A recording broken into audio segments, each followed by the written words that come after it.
एक शादी की तकरीब बड़े धूमोधाम से जारी थी। दूल्हा दुल्हन बड़े शानो शौकत के साथ स्टेज पर बैठे थे।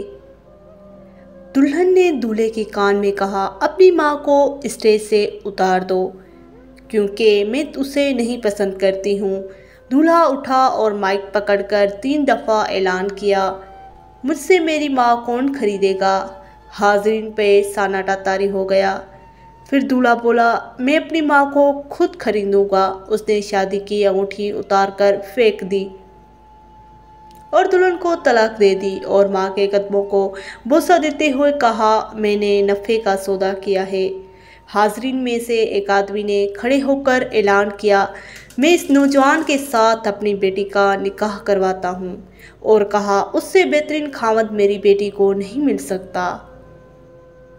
उस नौजवान ने दुनिया भी कमा ली और अपनी जन्नत यानी माँ भी। दुनिया में मुझे जो भी मिला, जितना भी मिला, ये सब कुछ मेरी माँ की दुआओं का सिला है।